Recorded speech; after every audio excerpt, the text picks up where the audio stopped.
You'll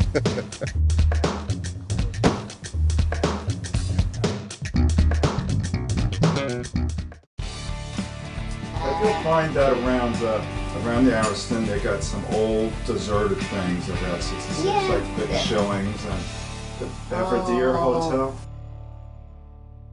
Heather at the Ariston Cafe, and she's going to describe each one of these delicious-looking desserts to us. We call this our fruit of the forest pie. It has strawberry, apple, rhubarb, raspberries, and blackberries. This one's my personal favorite. It's fresh strawberries, so it's seasonal. It's a whipped cream cheesecake. It's real light, real fluffy. It has pecans in the crust. This is flan. It's a caramel custard cake. We get that one shipped from Chicago on the weekends. This as well as the strawberry cream cheese cheesecake. This is a sticky toffee pudding. It's almost like a sticky date cake. We have a homemade toffee sauce that goes on top of that. Bread pudding, of course. We also make that here. And we also have a bourbon sauce. It's served warmed up with a bourbon sauce on top. This is our lemon delight. It's a pudding with some lemon flavoring, a light butter flour crust with a Cool Whip. We usually offer coconut or chocolate delight as well. And then this is our traditional cherry cheesecake, just plain New York style with a graham cracker crust with some cherries on top. We're outside the Belvedere Motel in Litchfield. Right now, it houses low-income people in the city, and it's deteriorating and in need of repair. There's more than one building. There's a building to our left and to our right, and the one on our right seems to be housing the underprivileged. The Belvedere Motel is located on Old Route 66 and Eilerman Avenue. The cafe. Yeah. But it's no longer in service. We're standing outside the old Route 66 cafe, now abandoned, falling apart. This used to be a very popular spot here in Litchfield. And now the paint is peeling, and when I look inside, I see a place in disarray. Junk all over the place. Another road stop that's decaying here on Route 66. This Vic Shilling is just a sign now. The Vic Shilling gas for less sign, that's all that remains of this gas station. Now there's an empty lot here. This is within walking distance of the Belvedere Motel, the Route 66 diner, and right across the street here is the Ariston Cafe. So all these attractions are within walking distance of each other, right up and down historic Route 66. Actually in the same town there's the Skyview Theater. Okay, we're in Litchfield right now in front of the oldest running drive-in theater in all of Route 66. It's a Skyview Theater, and we're with Carol Stuttle, and she's going to tell us a little bit more about the history of this drive-in theater. Well, I've managed the drive-in since 1992, but this is our 60th anniversary. I'd say my average age group is probably 50 to 74. The grandparents bring the grandkids. So Carol, you say you charge only $2 a person to come in here and look at your movies? That's correct. We have double features for $2 a person per night. That's outrageous. And then small kids get in free. 6 and over pay, 5 and under's free. This is a platter system. There's 3 platters. It comes in 35mm film, and it still comes in the original film cans on the original reels, and then we splice them together and put them on this platter system. Now, wasn't it back in the old days that you'd have a series of cameras and you'd have to be here and turn one off? You had 2 cameras, and we have the second port still over there. You had them on 35mm film, just like it is now, only they were on the small reels, and you had to change them every 20 minutes. It was called carbon arc. So every 20 minutes, and then while that 20 minutes was running, you were putting the reel on this projector. We're going to ask Carol to talk to us about a little tornado activity that happened here. Well, back in about 1980, we lost the screen. We had a tornado come through town, and it pretty much demolished the screen, but we had it back up in operation within like 1 week. So what do we give the customers here? Is there popcorn, soda, or anything else? Yeah, we have full line basically of, you know, fast food, hamburgers, hot dogs, cheeseburgers, pizzas, corn dogs, French fries. Corn dogs? You mean corn on dogs. the stick? Yeah, on the stick, yeah. Very nice. Now, what does a hamburger go for? Even though I can see it there, I'm going to ask you anyway. Okay, hamburgers $2.85, cheeseburgers are $3.15. Very reasonable. And those are quarter pound all beef. Well, this sounds like a great place to come when you're traveling around 66. We try to gear it for family entertainment. Further south, we went to Salisbury. It's an old-fashioned service station. They're very enthusiastic about this particular stop, this historical, like mini museum that you'll find up and down Route 66. Yeah, it was very interesting.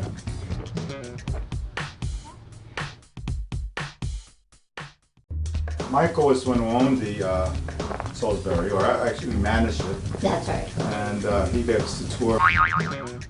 Here we are in front of Solsbys service station, an old cell station here on Route 66 in Mount Olive.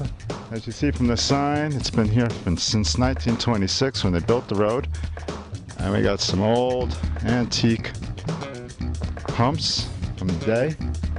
Actually, these are a little bit earlier from 1926, probably around 1940, 46, I would guess. Solsbys, that's how you say it, right? Yeah, Solsbys. Solsbys gas station. It's a service station now. It's part of the historic landmark of Route 66. And Mike here runs and owns this particular station, and he's going to give us some history and take us for a tour. I'm Mike Dragevich, owner of Solsbys Station. These are some of Solsbys' original jackets and shirts owned by Ola and Russell. This is an old plaque of his for 40 years of service. They started in 1926 and sold gas into at least 1990. It always was a Shell service station. That picture there is Russell Solsby right before the sale on his auction in 1997. As you can see, he still had the globes for his station, the old original Solsby sign, its last two pumps. The place had like 4 pumps. Started off with the big glass globe ones on the side. This is a car ramp that's original to the service station. As you can see, the tree grew up in the middle, and the tree's at least 45 years old. And people used to drive up here at night and try to change oil and that. And Mr. Solsby got tired of people putting their vehicles up here, so he just let the tree grow. And it's been there for at least 45 years. So you were talking something about your grandfather and the station? Yeah. What was that about? In like 1926, my grandpa originally owned this ground right here, and he sold it to Mr. Solsby in 1997. On an auction, I happened to buy the property back, not realizing that my grandpa owned it. Probably got it for the same price. It was an auction. And I want to thank you. I'm really intrigued the way this tree grew here, so people can no longer drive their car out there and do free oil changes, right? Yeah. And I want to thank you very much, Mike, for showing us your gas station and sharing the history with us. It was original quick lube, I guess. Right, Henry's. Oh, your rabbit place. Henry's is the rabbit place. Oh, Henry's was such a unique place. I mean, he's really a nice guy, too. Extremely. You have to stop there. If not for the rabbit. Okay, we're at Henry's Rabbit Ranch, one of the iconic stops here on Route 66 that you shouldn't miss. Yeah, we're here on the southeast side of Staunton, Illinois. We've been doing this since '95 as a result of a trip that I did out to California and back on doing some church business. And our sign here is a takeoff from the Route 66 icon out in Joseph City, Arizona, called the Jackrabbit Trading Post. Behind me here, we have the famous Route 66 icon truck line, Camel 66. This is all original. They started the same year as Route 66 in 1926, and they lasted 1 year longer till 1986, March the 3rd. Okay, now here we're at the signs that belong to the Friends of the Mother Road. This was a motel that was out on Route 66 bypass by the airport in St. Louis. And about 10 years ago, they started an airport expansion, and this motel had to be demolished for expansion of their runway. In the background there is 2 signs from the llinois Motel, which sat just down the road from the Stanley Hotel. Just a little away from the Stanley signs, behind me here, we have an old standard sign that came from a station over on the other side of Staunton here on Highway 4. The two pumps on each end came from a gas station called Vespers. The Olympic and the one to our left as we look at it, those two came from down by St. Louis. In fact, the Olympic was almost a neighbor of the Stanley Cortell Motel. The pump with no designation on it, that was from back probably in the 30s. Here I'm sitting on one of my favorite bunnies. His name is Bernie, and he's been an attraction here for a little over 4 years. Similar to him is our friends out in Joseph City, Arizona that I mentioned previously, the Jackrabbit. They have one also that you can sit on. This is our real rabbits, not the metal ones. Hey, Big Red, come here. Big Red's like me. He's from Missouri, but the only difference is I'm from St. Louis and he came from the Ozarks out in St. Clair, Missouri. And out in that area, the people have kind of a easygoing, laid back, lackadaisy attitude of I don't care. And believe it or not, he's the same way. And he might display it while we're still here. Big Red is sitting on the throne of his previous friend, Montana. Montana was a little black bunny that sat here for 7 years. Big Red is unwinding here, kind of sniffing everything out, checking it out to make sure nobody's rearranged anything. Right behind me here, one of the trucks is part of my family history, which was Henry Transportation. The first picture here of the two trucks is my dad and his dad back in 1937. Picture underneath it is a picture from 1950, my dad and myself. We go over here to 1997, my dad and myself again. 2007, my son and myself. So here we have a total of 4 generations. I have a 1938 Chevy pickup, one of my favorites that we've owned since 1984. I have a 1983 Volkswagen Rabbit. We have a big collection of them around here.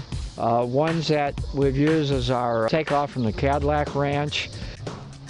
Well, that was a very interesting tour of your museum. Well, and thank you. I really appreciate that you do this for people on Route 66. We're here 6 days a week, and we hope that people will at least come in. Right, don't be shy, come on in. We traveled a little bit of a distance, not that far to Weezies. No, wasn't that? Because this all is pretty close together. Yeah. And so Weezies is another iconic stop on Route 66. Yep. It's known for its food. And it wasn't always called Weezies, called a whole bunch of things, but on the way we saw the neon cross, remember that? The neon cross. Yeah. The cross was erected in honor of all the people who died on Route 66. That's right. And so that's what. And then we passed all these statues on Route 6. It's a giant warehouse where all the giants are. Warehouse.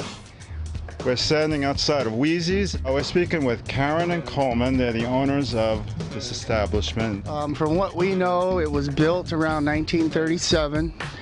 There was an actual railroad track that ran right in front of here. And it was built for the people that come off the railroad to eat and drink. And there was rooms upstairs that they were able to rent if they were staying the night. It was rented to the railroad people and then became apartments later on after the railroad was removed. Then it became more of a restaurant. It was called the Tourist Haven in the beginning. Then it was sold and became the Village Inn. Then it was sold again and became Ernie's. Then it was sold again and became Scotty's, and then we bought it a year ago. It became Weezies. Well, the Wednesdays is our chicken day. Okay. Well, let's try this fried chicken.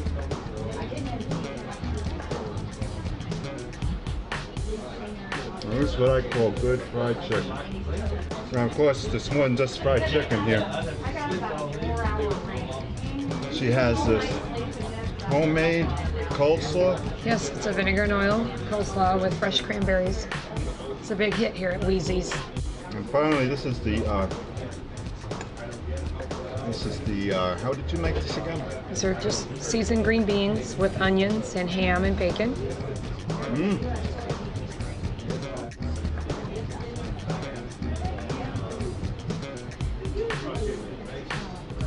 This is definitely You gotta come here and have some of this. This is delicious.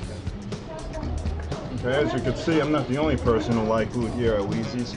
Bikers from all over the nation coming down here and checking it out on their way to California. Just hope they leave a little chicken for me. The one lady that's sitting here to the left, Mrs. Quinky, and I have something in common. She's a waitress like I was for a long time. Well, I worked here about in 1948, and I was a waitress and actually I got married and lived above the restaurant in the front 2 rooms.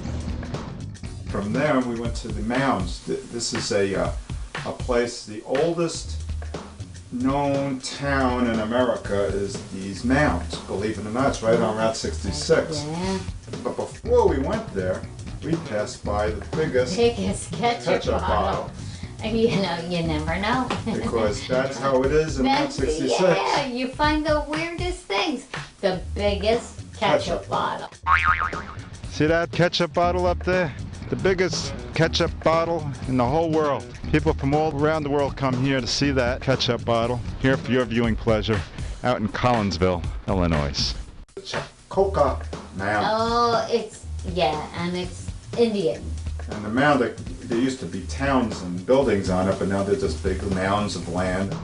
My name is Bill Eisminger. I'm Assistant Site Manager here at Cahokia Mound State Historic Site in Collinsville, Illinois. This is the largest prehistoric Indian site in America, north of Mexico. Had about 120 mounds here originally, including the largest mound, Monk's Mound, which is also the largest prehistoric earthwork in the Americas. It stands 100 feet high, covers over 14 acres at the base, and it's just one of many mounds that were part of this prehistoric Indian city. We call it the first city in America. In the mural behind me, we're looking at a view between what we call the twin mounds. There's a flat top mound here and a conical mound over there, looking across what's called the Grand Plaza to Monk's Mound, which is the largest mound here at the site. And in the middle of the plaza, you can see a hypothetical, what we call a chunky field, a game that was played by many of the Mississippian cultures throughout the southeast and Mississippi Valley, with 2 men competing, rolling a stone and throwing spears to be closest to where it stops rolling. The Grand Plaza was actually built up, covers almost 40 acres, and to make it a nice flat surface to hold these various rituals, ceremonies, and public gatherings. Around the plaza would be the homes of the elite and other kinds of special buildings, as well as other mounds. And around the plaza and around the central ceremonial district, we have what we call the stockade or palisade, this defensive wall. It was like a fortification. It was not built originally when the site was founded, but was added probably a little bit before 1200 AD. And it's basically a defensive wall to protect the central ceremonial precinct. And about every 80 feet along the wall were bastions, like guard towers, where warriors could stand to shoot against any enemy that might be attacking. Off to the left, in the upper corner here, we have what we call Woodhenge, the sun calendar. It was a circle of posts and was built several times, but from the center post, a sun priest could watch the rising sun each morning, and it rose in line with certain poles that marked different times of the year, different seasons of the year. There were certain posts that aligned with the equinox and solstice sunrises. We're at the foot of Monk's Mound. This is the main mound in the whole complex here. And we're going to climb up to the top right now, where probably the greatest sacrifices were made. You know, we climbed to the top of the mound, and it's a big stairway. Yes, it was. And it was a lot of fun to climb. And actually at the top of the stairs you could see St. Louis. You could see the... Yeah, that's right. You could see the arches. That's right. From a long distance, it's small and clear. It has to be clear. That's clear right. day you Had could to see be St. clear. Louis. The scenery was beautiful. Yeah, it was. Definitely Nice view. beautiful. And you learned a lot. Because they have plaques, remember? Yes. They had little plaques of knowledge all around. Oh, you know, on our way to Chain of Rocks, which is our next stop, we stopped over at Edwardsville, which is another historic town on Route 66, but it was a Sunday. Yeah. So everything was closed, and we stopped by the Stager Inn. We're in Edwardsville right now. This is another stop along Route 66, and this is the famous Stager Inn, where people have been stopping by to get a little something to eat for many years. And it's the front of the building. Right now it's closed, but you can see that they serve a lot of different kind of things. Chicken happens to be one of their favorites, as it is all along this route, fried chicken. Okay, we're inside of Cricchio's hardware store. This is another iconic stop on the route for about 3 generations. They sell just about everything a farmer would need inside this store, and he's been servicing this area for a very long time. We're right on Route 66 on East Vandella Street. This is a monument that's right on Route 66, built in 1912 to honor the early settlers of this area, and this is another attraction when you're passing through Edwardsville. So now we started on our way to Chain of Rock Bridge, and you'll find a lot of old motels and hotels. We were really interested in the Chain of Rocks Bridge, but on the way... Yeah, we stopped at a bar. That's right, we stopped at Llinois. It's surprising. Because Llinois was a very iconic bar on Route 66. That's right. We're in Granite City. Granite City, right along the Chain of Rocks Bridge, and we're in front of the llinois Cafe. The llinois Cafe is one of the landmark stops for truckers and bikers as they entered Missouri going into St. Louis. And today it's still a place that people come and they have a beer and have something to eat. Now, of course, on the way, there's the old Chain of Rocks Motel. That's it was hard for us to find because it's not the Chain of Rocks Motel anymore. It's the Economy Inn. Oh, So, I remember now. And this used to be the old Chain of Rocks Motel.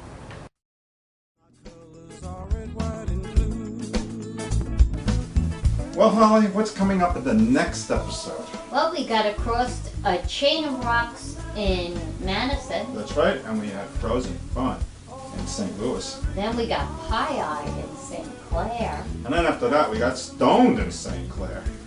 Ooh.